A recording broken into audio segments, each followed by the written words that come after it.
Meeting will come to order, please.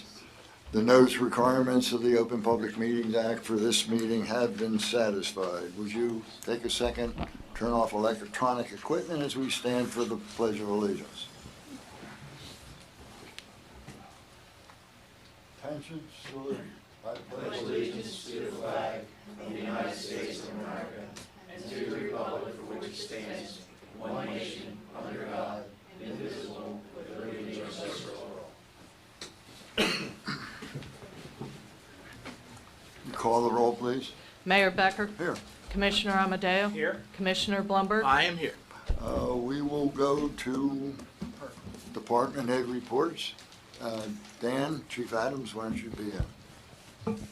Thank you, Mayor. Just a couple things to note and talk about. One is we have a great event tomorrow night with the 5th Annual Toy Drive. It's a co-sponsored event by Margate Police, who spearheaded it with Ventnor and Longport Police, but now also includes the Margate, Ventnor, and Longport Fire Departments. I believe it kicks off at 6 o'clock tomorrow night at the baseball fields. It's a great event. It's an awesome thing, and it's a great thing to give back to our local people who are in need and help them out through the holidays.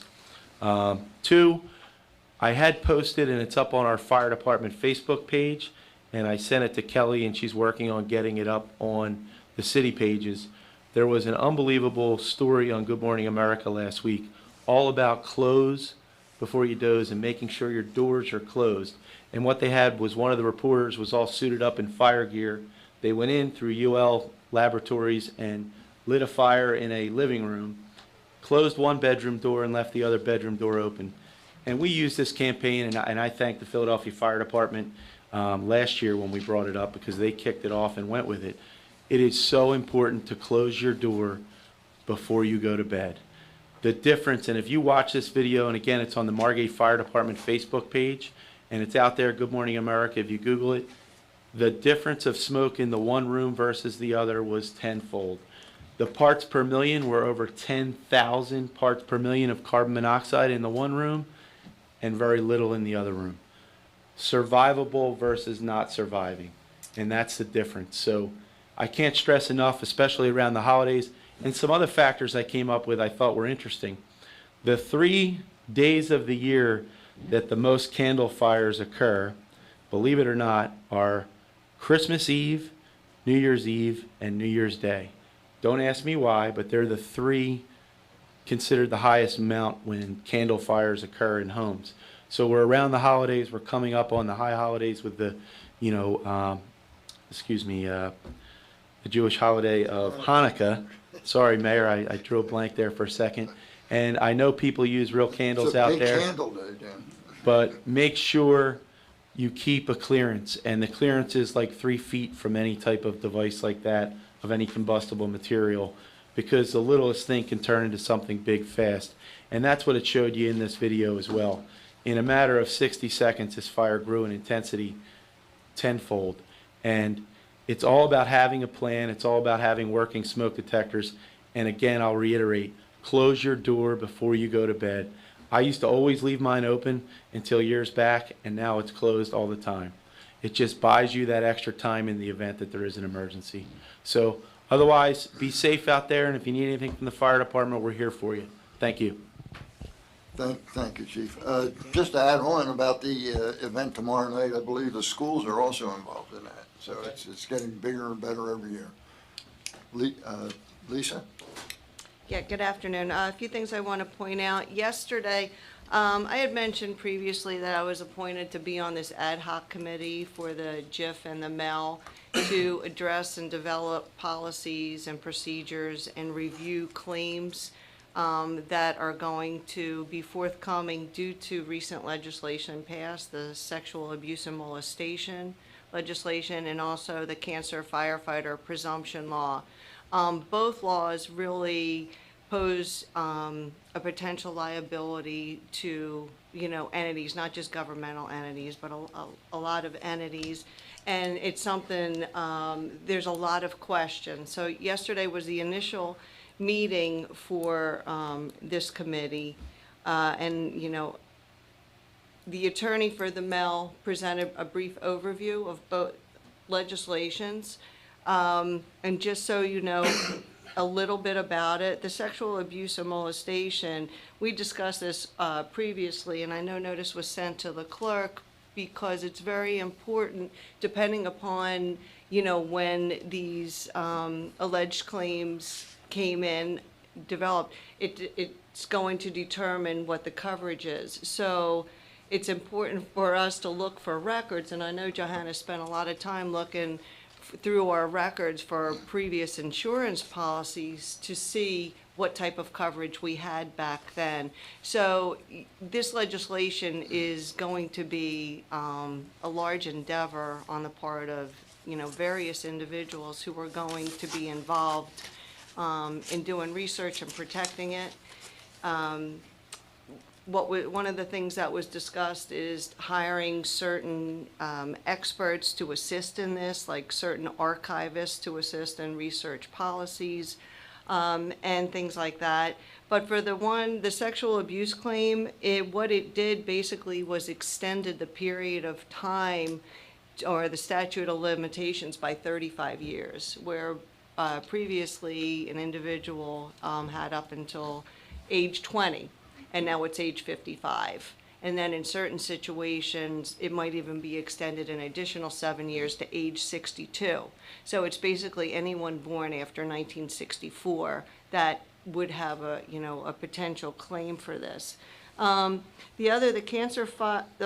firefighter cancer presumption legislation, it applies to a firefighter who they have to be engaged as a firefighter for a minimum of 7 years. And there are, I believe, over 400 cancers that are outlined in this legislation, whereas if they were to develop a cancer as a firefighter, they could file a claim, of course. Hopefully it's, it won't happen, but, it is likely, and so there's a lot involved with that. I was just briefly speaking to the chief about it going forward. There's a lot of unanswered questions, whether or not, what if a firefighter is a career firefighter in one town but a volunteer in another, where does the liability lie? So basically the bottom line is I will keep you informed going forward as to all of these details, but I just want to make you aware and stress the fact that, like on Dan's part especially, record keeping is going to be very important, and we may want to develop additional procedures for, new hires as far as like screenings and things like that. But I'll let you know as more information is available. One other thing I just want to point out, you'll see on the agenda, we have a resolution for participation in the 2020 retrospective program for the JIF. I did previously send out an email to each of you explaining what that is. As you know, we are in the retrospective program for 2019, and basically to summarize as easily as possible what that is, there were a few years where our loss ratio was high, and the driving force, as usual, are workers' compensation type claims. So, I mean, we do a really good job in our training and our safety meetings at addressing these things. But for 2020, we're put on the program again. We have a potential additional liability of just over $20,000. We won't know that until at least the end of the first quarter for 2021, how 2020 is. I am going to budget for it accordingly.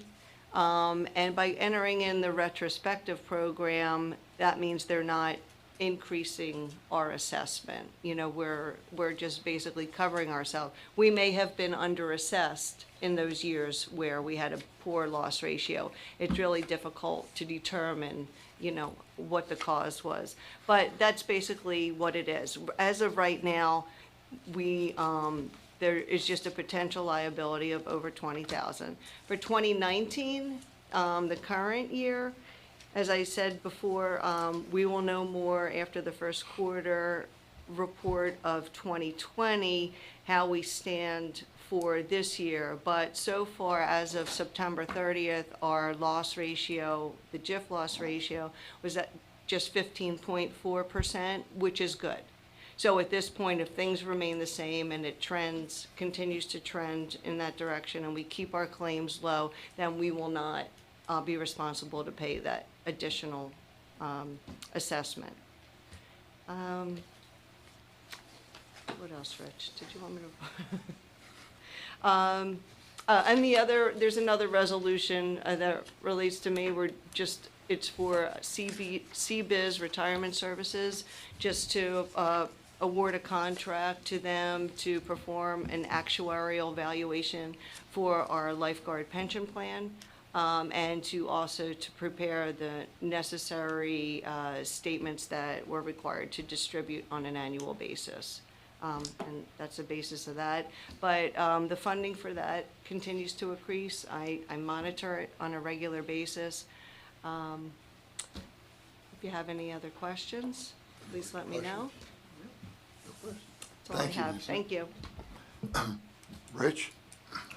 I just want to emphasize what was just said in two different areas. One, we're very fortunate that Lisa is the representative. She's the representative for the entire Atlantic Cape May JIF, 37, 38 towns, on this committee. She's the only one from the Cape May Atlantic County area that's on the committee. So we're fortunate that she volunteered to be on the committee because we're getting inside information in the beginning as it relates to all this fire department potential liabilities to all municipalities because of the law that was passed recently relative to cancer. So thank you, Lisa, for continuing to be our representative. Secondly, you pointed out the two resolutions. The first was For the lifeguard. the lifeguard pension. Yeah, I wanted to mention that our lifeguard pension, we should all be really proud of where we are today with where we were 5 years ago with the lifeguard pension system. It is totally under control. We are actuarially sound. We're budgeting appropriately to the point where I'm really hoping that very soon we're not going to have to appropriate even as much money as we do now to be able to support the pension system. So if you ever have any questions, I mean, Lisa's the expert on it, but we have a pension commission, which we never had before, that you've appointed, and they meet periodically, and the pensions are paid on a regular basis, and I think it's going extremely well. There are some things we can do to even improve it in the future, and one of those is to become more familiar with what's in the pension program itself, and we have some control over some of that, and we should continue to review that. But other than that, I'm good. Thank you, Rich. Ed, do you have anything left in your? Yeah, just to summarize real quick on my report, we're in full swing on construction projects. We've got 5 active projects going on right now, so just thank the public for their patience. Be safe. We're making progress. It could be a little messy, short-term inconvenience, but we're moving forward on our infrastructure. So that's all I had to add. Thank you, Ed. Roger? Thank you, Mayor, Commissioners. Next Thursday is a planning board meeting. We have 5 applications on. January is full already, so planning and zoning has been still full and busy. As you're aware, I am a member of the Summers Point Rotary Club, and last week we delivered 100 turkey dinners to needy families, and each dinner fed 6, so we put meals in 600 people last week. So we are looking, Margate residents and Summer residents are more than welcome to participate in Rotary Club. If they're a Rotarian at home and are here in the summertime, they can more than join us for lunches on Wednesdays and meetings. Tonight, there are 3 contracts to be awarded. As in the package, there are 3 recommendations that I made to award these contracts for landscaping, janitorial services, and cleaning and televising of sewer systems. And that's pretty much it. Thank you. Thank you. Pat, we were lucky to have Pat here with us for a month or so. Yep. Give the report. Yeah, I've been pretty busy in Public Works. We took that temporary handicap ramp down at the Thai School a couple days ago. Got the infield dirt done at the ball field. And all the holiday lights are up. We got the trees trimmed around the City Hall yesterday.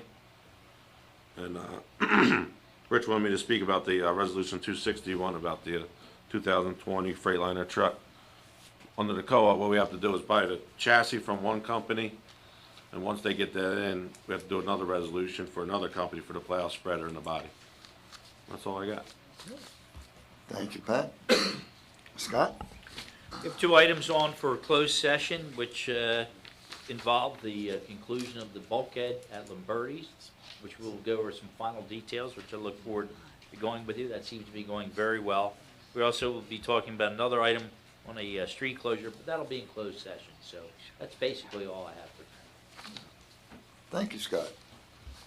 Maury? I just have one thank you, and that is, in fact, to the entire Public Works team for the great job that they've done with the holiday decorations. It makes the town look great and very festive. So thank you to the team at Public Works. You're welcome. Taking, the mayor's taking credit for that. No, not at all. I don't take credit. I said team. Team, that's always a Wouldn't do team. that. And yeah, I will dovetail on Maury, and without a doubt, between Ventnor Avenue, Jerome Avenue, our ball field, all the buildings, the fire department, which they did their own, I believe, except for the menorah. I think Mike McElroy helped you out with that, right? You got it for us. So that was Public Works there too. And installed by me. and you know, taking the ramp down the other day, that was all key things getting done as we approach our winter season, not knowing what's faced in front of us. So again, the warning to our residents, it's that time of year where things get cold. Remember your outside showers and issues like that. Make sure you winterize everything, because once the first cold snap comes in, I know we get extremely busy in the water department with broken water systems, but we're there to service, and they do a great job. And Danny mentioned tomorrow night Stuff the Truck, which has grown tremendously over the last 4 or 5 years, and now that the fire department's involved with it, it'll make it that much better. And our December 14th lunch with Santa, 12 noon on Saturday the 14th, that's grown through the FMBA's efforts. It's a fun time for the kids. It's like I've never seen 150 to 200 kids running around a gymnasium like they do at 9001. That was our gymnasium when we went to school. They make it like it's a gymnasium all over again instead of our shelter, our emergency shelter. But it's a fun day. So with that said, that's all I have, Mayor. Thank you, John. I'd just like to express my thanks to the guys at Public Works. I've said it many times, they make my life really easy, as does everybody here. I really shouldn't leave anybody out. It's kind of a pleasure if you have to do what we do up here to be doing it in Margate. With that, we will open public comment. You have 3 minutes to speak on any subject that was discussed here at this meeting. Is there any public comment? Being no public comment, John, last chance. Mayor, come on. If you absolutely insist, Mayor, John, where are your notes? I mean, they're right here, Mayor. Oh, okay. I love that, John. I'm going to buy you a pad for your Christmas. No, Oh. no, this suffices. Okay. A real quick question for the public. No works. questions, John. This is Oh, okay. Public A comments. comment, Okay. a comment to Public Works. The body of this salt spreader and all, I assume that it's stainless steel, correct? Yes. Thank you.